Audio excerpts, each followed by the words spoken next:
talk about building a scalable learning platform, or how I like to call it, how to make scaling the cloud provider's problem and not ours. There's going to be quite a few demos in here, so let's hope the internet stays stable and everybody pray to the demo gods, nothing breaks. Let's see if we still actually have internet, because otherwise it will be... Yep, whoa, nice ping. All right. It'll be interesting. Let's just keep it at that. So about myself, my name is Erik Veld. I like building things, I like learning new things, and I like sharing the knowledge with others. And I do that at Instruqt, which is a startup from within Xebia. It's a consulting company here in the Netherlands. And I focus mostly on the technical side of things. So what is Instruqt? Instruqt is a learning platform where you basically complete hands-on challenges and that way learn cloud and DevOps tooling. We don't want you to watch a video and just like passively look around or copy-paste code. We want you to actually think for yourself, and we don't want any monkey see, monkey do kind of things. So on our platform, each user actually gets his own infrastructure. So we sandbox everybody, and then in that infrastructure, people can complete challenges.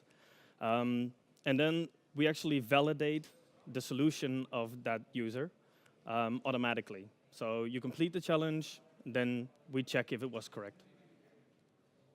So let's go to the first demo. Let's see how the internet is. So let me show you what the platform looks like. This is basically the landing page. Everybody can log in here. It's totally free and open. And our goal is to keep it that way for all the users to consume any content they want. And we also want other people to create content on there. And we have some higher level topics. Right now, there are a lot of technology-focused topics like Git, Kubernetes, etc. But we're working on things like CI/CD, where you get a whole pipeline and have to work through that. And then in those topics, for instance, we can say create a Git repository. And then if I hit the start button, we're actually spinning up infrastructure now in the background. And it'll then unlock the first challenge. And you actually have to work through those to learn the subject. So this one, infrastructure-wise, is pretty simple because you only need Git. So we just spin up a Docker container with Git in there. But you have full root shell, and we expose that shell to the web interface. So before you get some nodes that you will actually need to read in order to complete the challenge. But we try to keep those bite-sized, so you don't have to read a wall of text before you can start. So, come on, internet. There we go. Yes. So now we're actually in our own shell, and it's actually a fully functional shell. You can do anything you want. You can install packages if you want, etc. It doesn't matter to us how you solve the challenge. It's the end state that matters. So for the first one, we need to run Git, but say I didn't know how to do that. I could hit the check button, and then at the bottom, I get some useful info. In this case, since you only have to run Git, it's not a lot of info we can give you. So if we actually run the Git command and then check again, we validate that you actually did that. Congratulations, and we unlock the next challenge, so you can go through there. And then if you would stop the track, we actually clean up all the infrastructure again, so we have more resources available for other users. So the idea for this platform actually started in 2016 when we were co-hosting HashiConf. And we had a stand there, and we wanted to get people involved with the HashiCorp tools and share some knowledge on how to use them. So we came up with the idea of having like puzzles in an environment. So we hand-created all the environments, and people could log in with SSH keys, which we then had to email to everybody. It was horrible. And then once they actually finished the challenges, they got scored. This is actually what it looked like back then. We hacked this together in like 3 nights. It was last minute. And people were competing, and we kept track of how long it took you to complete the challenges, and then for each challenge you solved, you got points. So you see actually Mr. Roboto and Evil Corp there. Those were HashiCorp employees that wanted to be the best at their tool, and they were competitive inside their company, which was really funny. Someone solved the challenge in 1 minute. It's really nice. So we got a lot of positive feedback about this idea of learning through like gamification, which led me to give a talk at HashiConf US about learning infrastructure through gamification. And I built a second version for that platform. Now it had the terminal inside the application, so we didn't need to distribute any SSH keys anymore. We didn't have to create the infrastructure. But we then thought, okay, how can we make this scalable? And how can we create a horrible deadline for ourselves? Let's launch it at Google Cloud Next. So in 1 month, we actually had to create a whole new platform, whole new version, and try and make it scalable. So luckily, back then, we made some good technology choices that are still helping us today. This is what it looked like then. It was still very competitive, and we tried to go for a sort of gamey look. But the feedback we got from this version was actually that because everybody is ranked and we keep score of how long you actually took to complete the challenge, people were scared to start the challenges because they didn't know the tool yet, so they didn't want to compete until they actually knew it, which was a bit counterproductive. Which led us to start working on the current iteration, which is more focused on learning. And then we still have events, like for instance here, we have a booth with an arcade version, with like retro, and you have to work with the joystick, etc., where we still keep ranking and score people, and then it's nice for events, but not to learn things if it holds you back from learning. But let's get more into the backside. How did we build this platform? So there's 3 tools we leverage heavily in our platform, which is Google Cloud Platform, Terraform, and Golang. And let's take a look first at the first one. We run entirely on Google Cloud Platform, and we try to use as many managed services as possible. So we run on Google Kubernetes Engine, which is like a hosted Kubernetes from Google, which has some nice added benefits that you can auto-scale nodes, etc. The reason we chose GKE is that it gives us resilience, isolation, scaling, and service discovery for free. They already handle that, so we can just use Kubernetes namespaces, for instance, to isolate our users. And Google Container Engine has node scaling, so we can automatically scale up extra nodes if we don't have enough resources. And that combined with the pod autoscaling, we can also scale up our services automatically. If traffic gets higher, we just schedule some extra pods and automatically handle that load. All the other things we use as a service from Google. So if you look for our data, we used to store everything in Google Data Store, which is also managed by Google, but we actually moved away from that and are now using SQL. The reason is that we first started out with a very document-oriented schema, and as we add more features, the data becomes more relational, and it's starting to get bad. And if you keep evolving your schema continually, data store is really annoying, because every time you add a filter or sort, you have to create an index yourself, and you actually have to resave all the entities in the database in order to search through them. So we quickly moved away from that then. And so we use Postgres to store the data, really simple, but we don't want to manage our own Postgres service. So we use Google Cloud SQL to do that for us. If we need to scale up, we just change the instance size. That's it. No worries about that. All the other storage we also use as a service. So file storage, we put on Google Cloud Storage, which is basically the same as Amazon Buckets. Azure has something like that as well, don't know the name. Containers are stored in Container Registry. The VM images we store in Compute Engine. And then we use PubSub to send messaging to, when people create content, they get an email or they get a notification in Slack. We use Cloud Functions and PubSub for that. And then for authentication, we use Firebase, and there's more services we use as well, such as Google Container Builder. But I'll talk more about that later. So the second tool we use a lot is Terraform. And basically, Terraform manages our entire platform. All our infrastructure is as code and created by Terraform. So we provision the Google Cloud resources with Terraform, we provision the Kubernetes cluster, and we even schedule everything on top of the Kubernetes with Terraform. We actually use a fork of the official provider for Kubernetes because it doesn't support things like Ingress. So we use the one by Slipmat, which is very well supported. And we can even schedule our deployments, our load balancers, services, everything through one Terraform run. So we just do one apply, and in, I guess, less than 15 minutes, we have our entire platform up and running. If anything ever goes down, we can just do an apply, and we're back up. And one of the nicest things about Terraform is that it's declarative. So you just describe what you want to have created. You don't have to worry about how it happens. Terraform handles all that for you, which also makes it really easy to read your code. So if you have, for instance, a VM, you can just see the resource VM with all the settings that are set there. And you know, once I do the run, that's what is going to be created. And it's idempotent as well.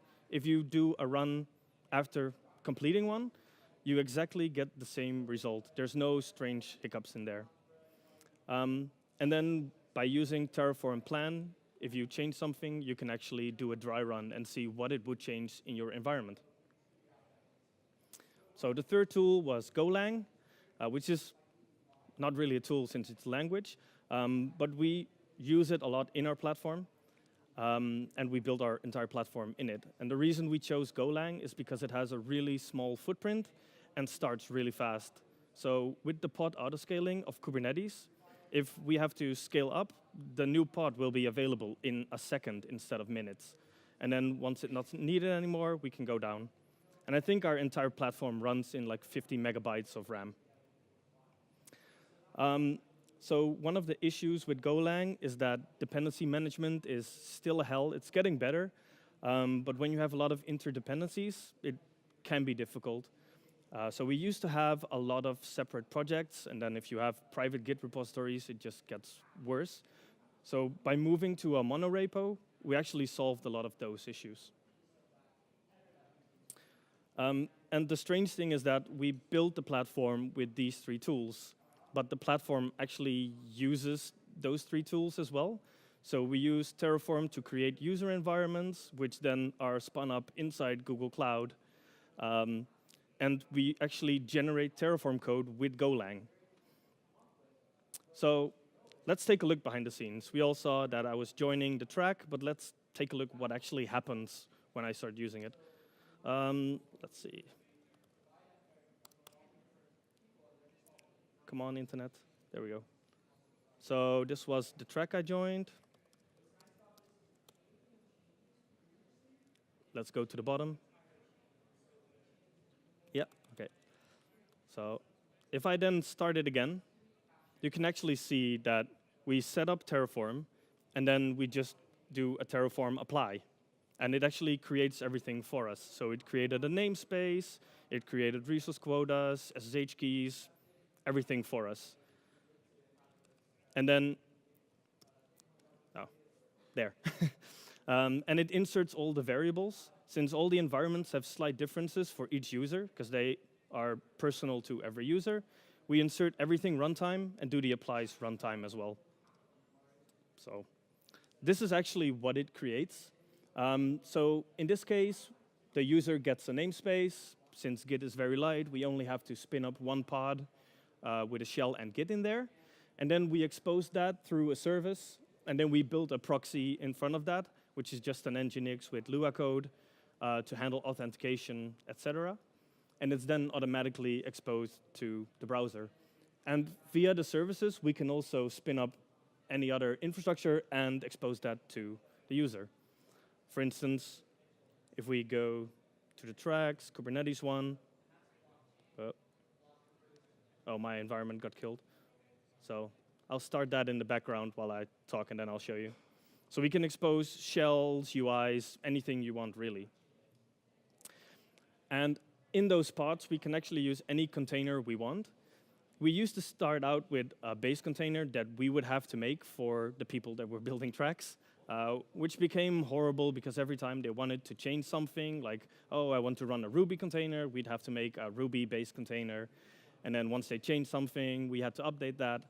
So what we instead do now is we actually make it possible to spin up any container you want. You can just grab a Golang container or Ruby, and then we inject everything at runtime.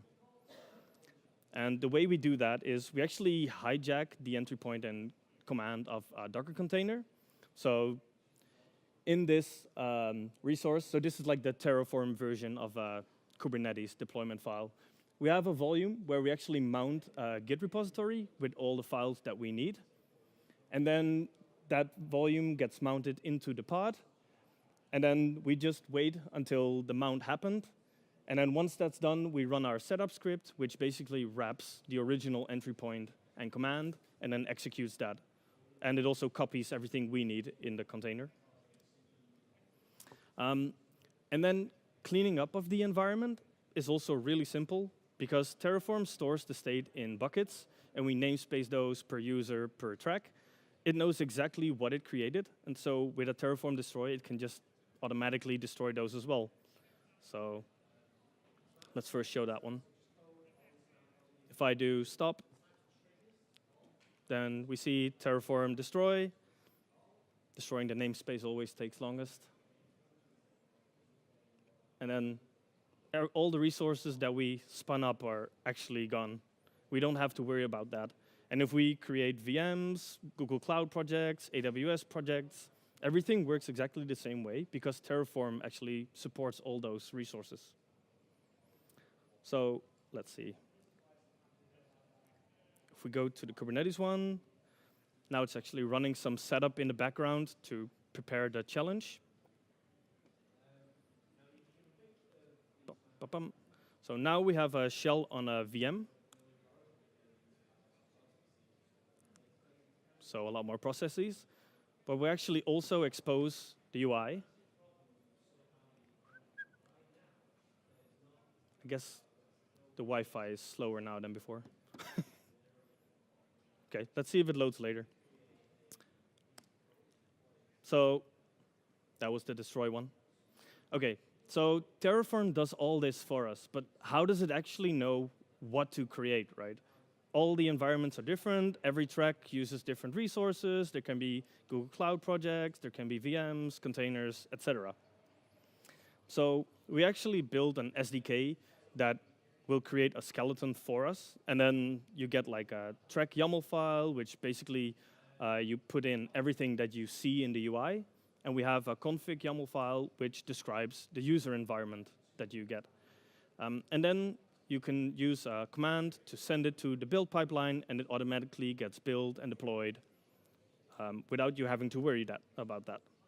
So let's take a look. So let's see if I'm still authenticated. So with the CLI, which is called Instruct, I can authenticate myself. And you can just log in with your social login.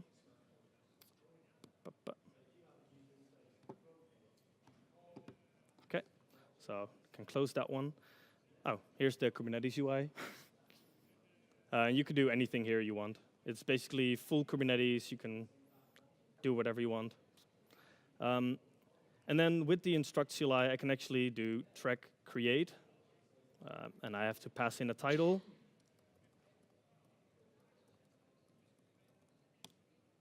And it generates a skeleton for me. So if you take a look at that skeleton. So it created two files, a track YAML, which is pretty simple. It just describes the title, the icon, the teaser, description, etc. And then it has an empty challenges array, because we didn't create one yet. And we have like a config YAML, which describes what to spin up. So in this case, we have a container. Let's say we want to use one from the Docker Hub. So we can just do Golang Alpine. And it probably doesn't have bash. So let's just do it like that. And let's create a challenge.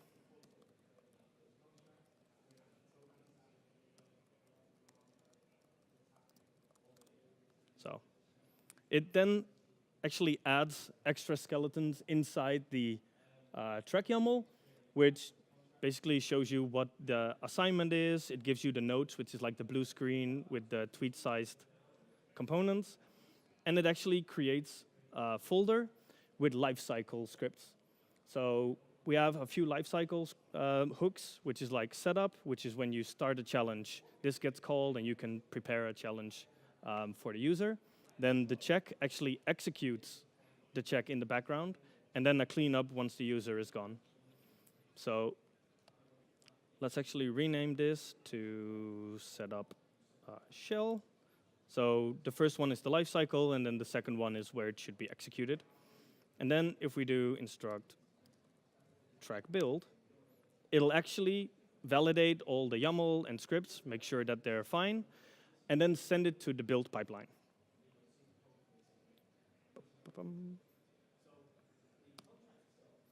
So in the build pipeline, we have the config YAML, and we actually parse that into Golang, and then with Golang templates, we generate Terraform code out of that. Which is really nice, because normally in Terraform, if you want to do things as loops or conditionals, you have to write some really janky code to make it work. But with Golang templates, you basically wrap your normal Golang code in a range, and you can loop over arrays and things like that, and you can just replace variables. So in Golang, it's really easy to use templating because it's supported by the standard libraries. You create a struct with the values you want to insert. Then you need to create the file you want to write to. You create a new template, and then you parse a template file, which I'll show later. And then it's just execute the template, which then populates the template with your data, and it writes it to the file.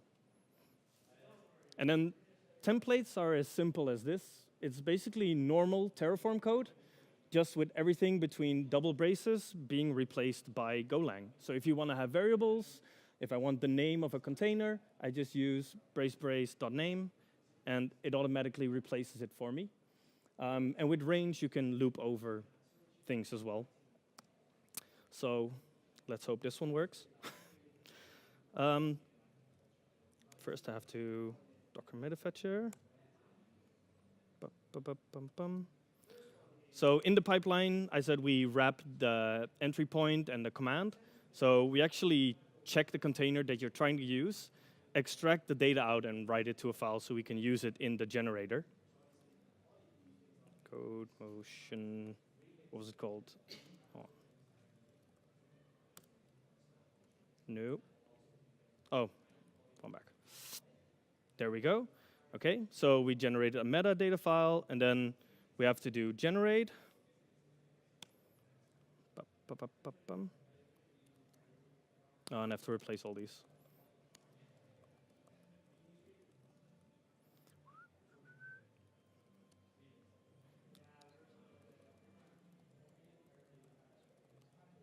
Okay, so we grab the blueprints, we grab the config YAML and track YAML if we want to use some metadata, and then we actually generate code. So if we go to, let's see, do we still have it open? I'll show you what the blueprints look like. So these are actually really simple. It's basically like I showed you in the slide. If you want to use variables later inside loops, etc., you can assign them like this. And then we loop over the containers, and we just fill out all the variables. There's probably an if statement in here as well. So if somebody configured resources, we add this block. With normal Terraform, this would be really nasty, because you would have to mess around with count, and then depending on if a variable was set, you would put count to 1, otherwise count to 0.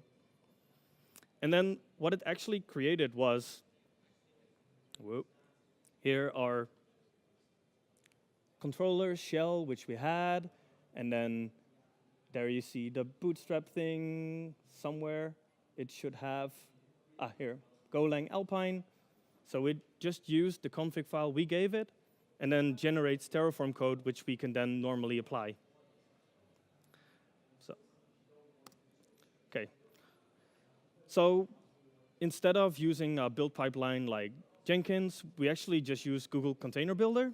And the nice thing is, because we use Google Container Builder, we don't have to run our own build servers. So no more Jenkins, nothing.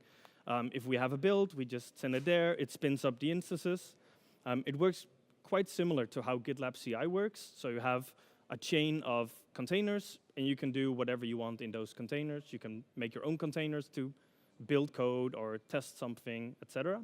And Google also has a nice set of default containers that you can choose from. And then one of the steps in our pipeline is that generator that I showed you. We have another step for the metadata fetcher, and eventually we do a Docker build in there. And that creates a track container, which is then used to spin up environments, etc. So if we actually look here, here we have our latest build. And then here you can see the build steps defined.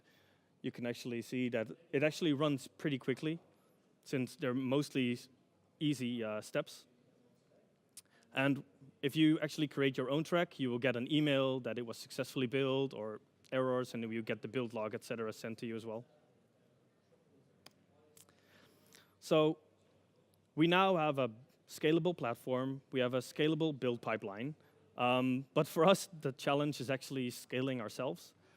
The platform works really well, but we are just 5 guys. How can we create all the content for everybody to consume? So that's why we actually made it open to anybody. And if anybody is interested in creating content, playing with the SDK, share knowledge with the community, please contact us. And then one thing I really want to emphasize is companies like Google, Amazon, HashiCorp, they've already solved a lot of the difficult problems for us, right? So let's just use what they've already done, and then we can focus on our core business. So for us, it's creating a learning platform. It's not running MySQL servers and migrating data storage, etc.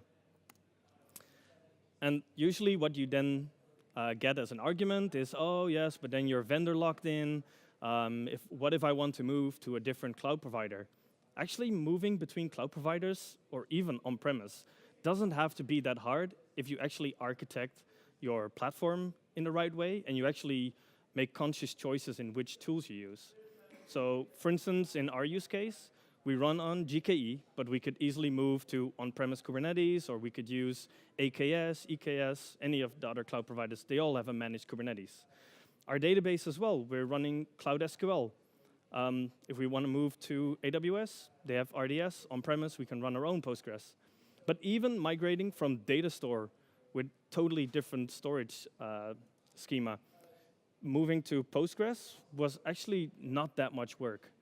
So you don't have to worry that much about that fear. And all the storage things are there as well. Every cloud provider has a bucket. And even things like Container Builder, which may seem quite specific to Google, we could easily move to GitLab CI because we just spin up containers, and GitLab CI basically does exactly the same thing. So we could even do that on-premise. Oh, I'm really early, so we have time for questions. So thank you. If you want to know more after the talk as well, I'll be at the booth with the arcade, and I hope you people would try to put in a high score, see how you guys can do. So, yeah, questions, come on.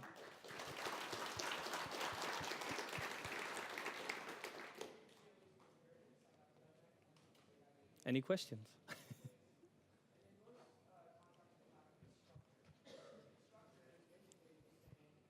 I was wondering. I cannot hear him. I didn't get the ears.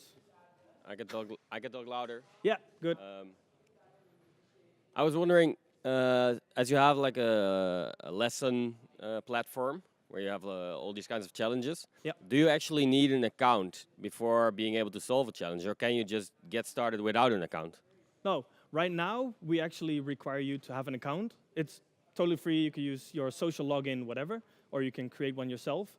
But the reason we have that right now is because we give you actual infrastructure and route to a shell and things like that. We're kind of conscious about the abuse. So right now it's like that. But we're actually we're talking with some other companies that might want to use it for demoing their product in their documentation, etc. Yeah, exactly. And then it's nice to have just, okay, click it. I immediately am in my shell without having to log in. So we're looking into that. Okay, because that's really interesting to me, to be able to demo the product without anybody having to log in or install my software, being able to demo what we do. Yeah. That would be awesome. And we actually have a customer already that actually uses it to demo. Yes, they need to log in into Instruct, but then afterwards, we just spin up an entire sandbox for them with the product, everything set up. It's like a monitoring tool, so we can even simulate all the data that goes in. And oh, okay, cool. Thank you.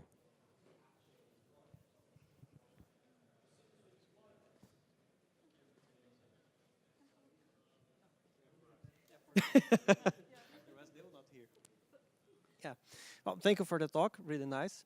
I'm wondering a bit, how do you do the reporting and feedback part? How do you get this data out of the ones that are training on the tracks? yeah, Do you use some sort of pipeline or just writing to the database? Are you also using some service from Google?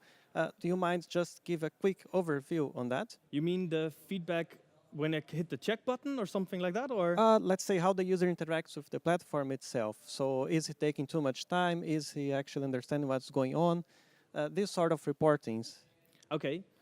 So basically, we do everything server-side, so the backend keeps track of everything. And for instance, for the checks, we use SSH because it's very powerful and we can then execute anything we want. And then we create some helper scripts that the track builders can use to send a fill message back. And the scripts that we use in the challenges are actually really simple. You have exit code 0 if it was correct, exit code 1 if it wasn't correct. And then any other exit code means that the check itself failed. So we try to use as much things that other people have invented already, just like exit codes. Everybody knows them and they work in our platform to do that. And then the backend just communicates that back. Okay, thank you.